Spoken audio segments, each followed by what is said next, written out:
오늘 잠언 12장 6절부터 보겠습니다. 잠언 12장 6절입니다. 6절 7절 읽겠습니다. 악인의 말은 사람을 엿보아 피를 흘리자 하는 것이거니와 정직한 자의 입은 사람을 구원하느니라. 악인은 엎드러져서 소멸되려니와 의인의 집은 서 있으리라. 이제 악한 자의 말, 어제도 주님께서 우리의 말에 대해서 말씀을 하셨어요. 악한 자들의 말은요, 다른 사람의 피를 흘리고 싶어 한다는 거예요. 기회만 되면 다른 사람들을 넘어뜨리고 어떤 음모를 꾸며서 해치려고 하는 것이 악한 자들의 특징이다 라고 이야기합니다. 근데 정직한 자는 말을 할 때 이렇게 생각한대요. 이 말을 해서 저 사람을 어떻게 살릴까? 의도가 다른 거죠. 악한 자는 말의 의도가 내가 어떻게 해서 저 사람을 죽일까인데, 정직한 자의 입은 내가 이 말을 해서 어떻게 사람을 살릴까? 어떻게 저 사람을 구원할 수 있을까를 고민하고 그걸 목적으로 말한다는 거예요. 나타나는 말은 마음의 상태를 반영합니다. 또 악인은 엎드러져서 소멸되려니와 의인의 집은 서 있으리라. 그렇게 악한 동기에서 타인을 해치고자 하는 말을 즐겨했던 사람은 결국 소멸된다는 거예요. 그러나 의인의 집은 영원토록 서 있을 것이다. 굳세게 서 있을 것이다. 라고 이야기합니다. 여기서의 의인의 집, 이 원어가요, 장막 이런 뜻이에요. 집의 의미를 갖습니다. 혹은 성전의 의미도 가져요. 혹은 가족이라고도 우리가 해석이 됩니다. 즉, 의인한 사람이요, 그 집을, 그 가정을, 그의 공동체를 굳건히 세워나간다는 거예요. 이 파급력이 있다는 거죠. 선한 영향력을 끼친다는 거예요. 악인과 의인의 영향력의 차이를 봤을 때 7절에 따르면 의인의 영향력이 훨씬 크죠. 악인은 제 아무리 강한 영향력을 끼친다고 해도 결국 자기가 소멸되는 것 외에는 그가 이룰 수 있는 게 없는데, 의인은 자신의 공동체와 집을 굳건히 세운다는 거예요. 그래서 이게 마태복음 7장과 연결됩니다. 반석 위에 세운 집, 비가 내리고 창수가 날 때 모래 위에 지은 집은 다 무너지죠. 근데 반석 위에 주추를 놓은 집은 굳건히 서 있는 거예요. 그 말씀과 그대로 연결이 됩니다. 그 다음에 8절과 9절이에요. 사람은 그 지혜대로 칭찬을 받으려니와 마음이 굽은 자는 멸시를 받으리라. 비천히 여김을 받을지라도 종을 부리는 자는 스스로 높은 채 하고도 음식이 핍절함 자보다 나으니라. 아멘. 정말 하나님께서 디테일하게 표현하세요. 하나님께서는 사람이 아니신데 어떻게, 하나님은 우리를 창조하셨기 때문에 이 사람의 마음을 다 감찰하시고 간파하시잖아요. 다 하신다는 거예요. 얼마나 세밀하게 표현하시냐면, 사람은 그 지혜대로 칭찬을 받게 된다는 거예요. 왜냐하면 지혜는 우리가 계속 살펴본 바대로 실천적인 성격을 갖습니다. 지혜는 그냥 머릿속의 지식이 아니기 때문에 그의 삶에 반드시 드러난다는 거예요. 그래서 그 지혜가 있는 자는 지혜가 머릿속에만 남겨있는 게 아니고 삶으로 나타나기 때문에 칭찬을 받게 돼요. 반대로 마음이 굽은 자는 마음만 굽어 있는 게 아니에요. 마음이 굽어 있는 건 반드시 밖으로 드러납니다. 그래서 그것 때문에 멸시를 당한다는 거예요. 9절이 참 재밌어요. 비천히 여김을 받을지라도, 이거는 세번역으로, 우리말 성경으로 제가 읽어드릴게요. 먹을 것이 없으면서 높은 채 하는 것보다 비천에도 종을 부리는 게 낫다. 이 표현 딱 의역을 잘했어요. 먹을 것이 없어요. 그런데 높은 채 해요. 음식이 없어요. 자기 안이 속빈 강정이에요. 근데 스스로 허세를 부리고 높은 채 하는 거예요. 그거보다는 남들이 뭐라고 하든지 속이 꽉 찬 사람이 나은 거야. 여기서 종을 부리는 자라는 것은요, 내실이 있는 사람을 의미합니다. 하나님께서 우리를 어떻게 이렇게 세밀하게 다 감찰하시고 또 그걸 이렇게 성경에 적어 놓으셨을까요? 이 사람의 특징 중에 하나가 허세라는 게 있어요. 우리가 왜 옷을 입고, 왜 우리가 아침에 깨끗하게 세수하고 화장하고 합니까? 어떤 사회적 관계에서 예의이기도 하지만 나 자신을 잘 포장하고 나 자신을 이 사회 일원으로서 그래도 잘 드러내고자 함이거든요. 근데 이게 이제, 일반적인 수준을 벗어나면 이제 이게 허세가 돼요. 이러한 것들이 이제 허세가 돼버리면 나의 내면하고 상관없이 이제 겉으로 막 굉장히 많은 것들을 꾸미게 됩니다. 구절에 따르면 내 안에 아무것도 없어요. 그런데 사람들에게 허세를 떨기 위해서 막 종들을 많이 거느린다는 거예요. 임금체불이 나죠. 그래서 막 이게 이제 문제가 생긴다는 거예요. 주님께서 아니야. 사람은 내실을 기해야 돼. 이게 딱 구절입니다. 우리가 마음에 담아야 돼요. 내실이 있어야 돼요. 10절부터 12절입니다. 의인은 자기의 가축의 생명을 돌보나 악인의 긍휼은 잔인하니라. 비슷한 맥락이에요. 의인은 어떻게 하냐면 자기 가축의 생명을 돌봐요. 자기 것, 자기에게 주신 하나님의 기업에 대해서요. 자신이 성실하게 돌본다는 거야. 책임지고 사랑을 베풀 줄 안다는 거야. 그러나 악인의 긍휼은 잔인하다. 긍휼인데 어떻게 잔인하죠? 어폐가 있는 조합이잖아요. 그러나 여기에서의 악인의 긍휼이라는 것은요. 다소 역설적인 표현이에요. 즉 악인은 겉으로는 자비를 베푸는 것 같고 겉으로는 긍휼을 베푸는 것 같지만 그 마음의 목적이 죽음이기 때문에 결국 이 위선적이고 가식적인 선행이 상대방을 해치는 결과로 나타난다는 거예요. 그럼 이 말씀을 우리가 묵상할 때 10절을 묵상할 때요. 긍휼한 행위만 우리가 바라보고 긍휼한 행위에만 집중할 것이 아니고 그 마음의 동기도 알아야 된다는 걸 알게 됩니다. 이건 참 우리가 사회생활할 때도 중요해요. 무언가 내가 자비를 얻고 긍휼을 얻을 때 그 동기가 무엇인가를 파악하는 게 중요합니다. 왜냐면 그 동기가 선하지 않을 때 행위는 긍휼이라고 할지라도 내게 잔인한 결과를 가져온다고 성경에 기록되어 있기 때문이에요. 그래서 우리가 이러한 말씀을 바탕으로 삶의 지혜를 얻을 수 있어요. 동기를 살필 수 있는 지혜가 우리 안에 부어지기를 주 예수님의 이름으로 축복합니다. 11절이에요. 자기의 토지를 경작하는 자는 먹을 것이 많거니와 방탕한 것을 따르는 자는 지혜가 없느니라. 내 기업, 하나님께서 내게 허락하신 이 땅, 그것을 만족하게 여기고 경작하는 자는 넉넉하다는 거예요. 하나님께서 각 사람에게 주신 기업은요, 핍절하지 않습니다. 넉넉합니다. 그런데 방탕한 자, 이 방탕한 자를요, 우리말 성경은 헛된 것을 쫓는 자라고 이야기했어요. 이게 더 좋은 번역이라고 보여요. 의인은 자기에게 주어진 기업을 잘 경작하고 그것에 만족을 얻고 여기에서 부여를 누리는 반면 미련한 자는 헛된 것을 쫓는다는 거야. 무지개 끝에 뭐가 있을까 쫓아다닌다는 거야. 그러다 보면 자기의 기업도 잃어버리고 미련한 삶을 살게 됩니다. 11절은 만족에 대한 개념을 주님께서 가르쳐 주시는 거예요. 내가 너에게 베풀어 준 것에 대한 만족이 있어야 한다. 이제 사람의 착각은 그런 것 같아요. 내가 이 자리에서 만족하면 마치 하나님께서 이만큼으로 나를 끝내신다라는 우리가 좀 이 두려움 혹은 뭐 착각 있는 것 같아요. 그래서 무언가 계속 주님께서 내게 허락하신 것 이상을 내가 막 원해야 되고 그것을 막 추구해야 된다라는 생각이 있습니다. 그게 비전이라는 이름으로 그리스도인 안에서도 굉장히 많이 포장돼요. 그러나 하나님의 방법은요, 사람의 생각과 달라요.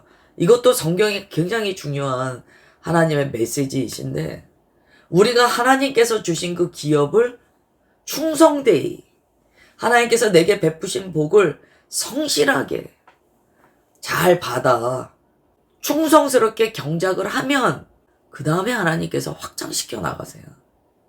이게 성경이 가지고 있는 하나님의 마음이에요. 성경에 나타난 하나님의 마음이에요. 세상에서는 이런 논리로 얘기하지 않아요. 계속 재투자라고 얘기하죠. 재투자.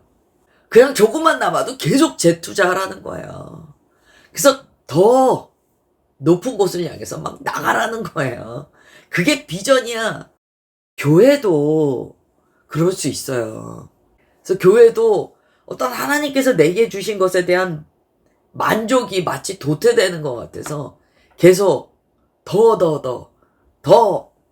확장하고 더 성도도 막 끌어모으고 막 이런 데 집중하잖아요. 그러면 그때부터 교회가요, 세상적인 경영을 하게 됩니다. 기업화가 돼요. 세상의 기업화. 이 11절 잘 마음에 담으세요.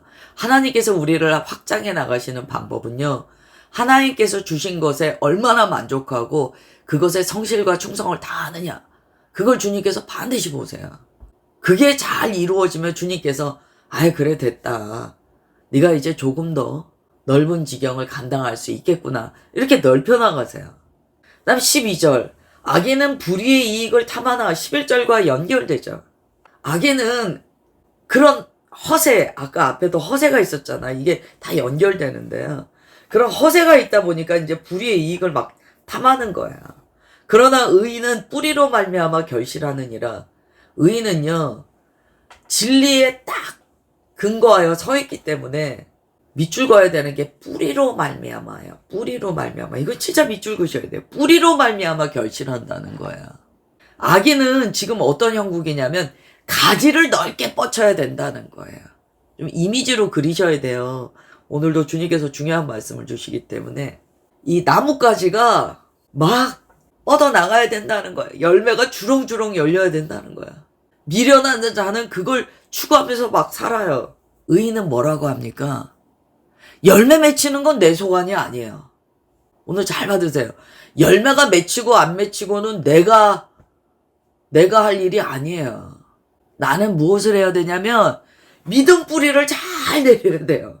그래서 의인은요, 12절에 밑줄 그셔야 되는 게 뿌리로 말미암아. 너무 중요한 얘기잖아. 오늘 주님께서 똑같은 말씀 계속 하시잖아요. 그 뿌리가 예수 그리스도 안에 잘 내려져 있기 때문에 뿌리가 건강해서 열매를 맺는다는 거야. 이 세상의 원리와 다릅니다. 세상의 원리와 달라요. 성경적인 가치관으로 우리가 변화되어야 돼요. 성경적인 세계관으로 변화되어야 돼요. 인생관이 변해야 돼요. 뿌리로서 결실하는 것이 주님께서 우리에게 말씀하시는 지혜다. 오늘 꼭 받으셔야 돼요. 그 다음에 이제 13절, 14절이에요. 악인은 입술의 허물로 말미암아 그물에 걸려도 의인은 환난에서 벗어나느니라. 이 속된 말로요. 말로 사람이 하는 말로, 언어 유희지만 말로 말아먹는다 이런 말도 하잖아요. 악인은 그 입술의 허물로 말미암아 그물에 걸린다는 거예요. 자기 입으로 자기가 걸려 넘어진다는 거예요. 그래서 뭐라고 합니까? 혀는 자기가 깨문다고 하잖아요. 악인이요 자기 혀를 자기가 깨문다는 거야. 자기 눈을 자기가 찌르게 된다는 거예요. 왜 그럴까요? 악인은 탐심이 있기 때문에 절제가 안 돼요. 그러니까 결국 위험한 지경까지 나가서 스스로 자기가 자기 눈 찌르는 경우를 당하게 된다는 거예요. 그러나 의인은 다르죠. 의인은 하나님의 진리의 말씀에 서서 자기 자신을 근신하기 때문에 설사 환난이 있더라도 주님의 지혜로 말미암아 벗어날 길이 있다는 거예요. 14절입니다. 사람은 입의 열매로 말미암아 복록에 족하며 그 손이 행하는 대로 자기가 받느니라. 이 잠언의 정말 대명제입니다. 의인이다 악인이다 하는 것은요, 결국 마음의 문제인데 이 마음이요 겉으로 항상 드러나요. 특별히 잠언에서는 말에 대해서 경계의 말씀을 주세요. 이게 이제 입술의 열매로 드러난다는 거야. 꼭 입술뿐만이 아니라 삶의 열매로 다 드러나요. 그래서 사람은요, 자기 마음에 있는 것이 밖으로 드러남으로써 그것을 자기가 먹고 산다는 거예요. 14절은 명확하게 짧게 줄인다면 결국 그 사람이 마음이 어떠하느냐에 따라서 그 열매를 먹고 산다는 거예요. 잠언에서는 계속 말씀하세요. 그래서 우리가 이 마음이 거듭나야 돼요. 마음이 거듭나야 돼요. 이걸 이제 속사람의 양심이 거듭났다라고도 이야기합니다. 속사람이 성령님으로 이 거듭날 때 우리의 양심이 거듭나잖아요. 그래야 된다는 거예요. 겉으로 꾸미는 거는 결국 안에서 나오기 때문에. 15절부터 19절이에요. 미련한 자는 자기 행위를 바른 줄로 여기나 지혜로운 자는 권고를 듣느니라. 성경은 하나님의 권고의 말씀이 많이 들어 있습니다. 지혜로운 사람은 어떤 권고의 말씀에 귀를 기울여요. 그리고 자기 자신을 수정하는 것을 싫어하지 않습니다.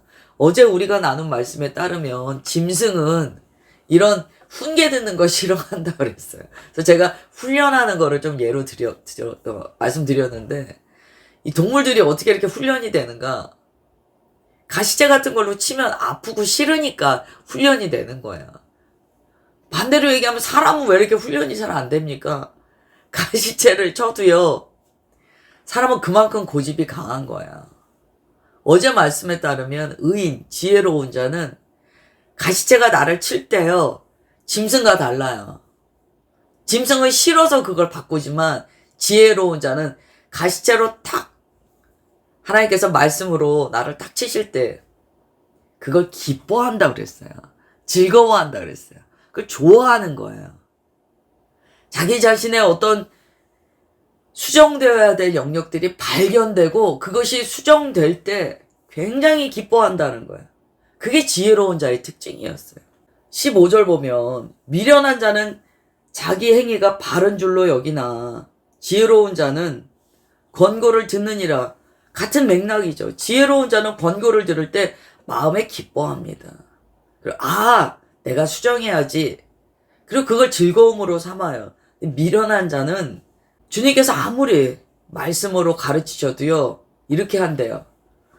모르시는 말씀. 다 제가 생각이 있어서 그런 거예요.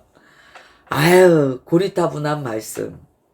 제가 옳아요. 라고 생각한다는 거예요. 그래서 수정이 안 됩니다. 16절, 미련한 자는 당장 분노를 나타내거니와 슬기로운 자는 수욕을 참되니라.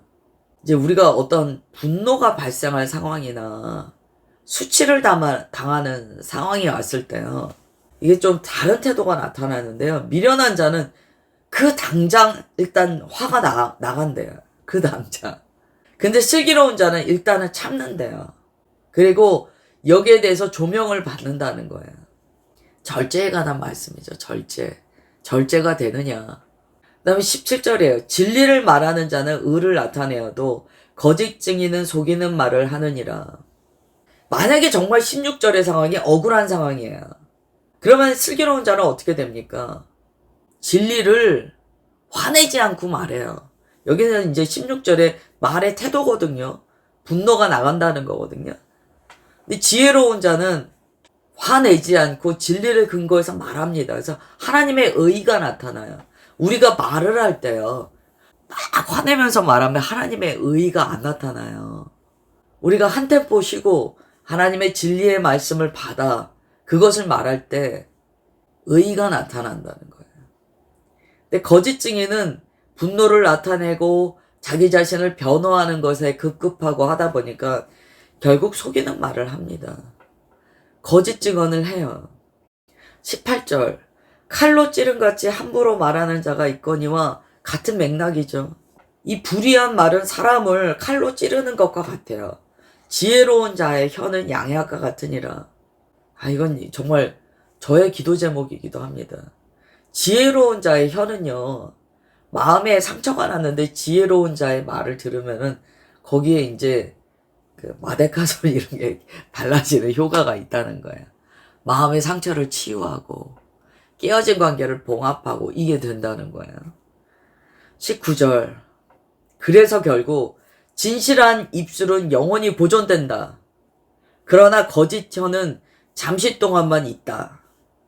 거짓말하는 혀는 결국 그 거짓말이 드러나서 잠시 동안만 사람의 마음을 기쁘게 하지 금방 수치를 당하게 된다는 거예요. 우리의 언어의 문제를 주님께서 계속 말씀하세요. 우리의 언어의 문제. 우리의 언어는 쉽게 내가 옳다고 주장하지 않느냐. 우리의 언어는 쉽게 감정을 절제하지 못하고 분노를 쏟아내고 있는가.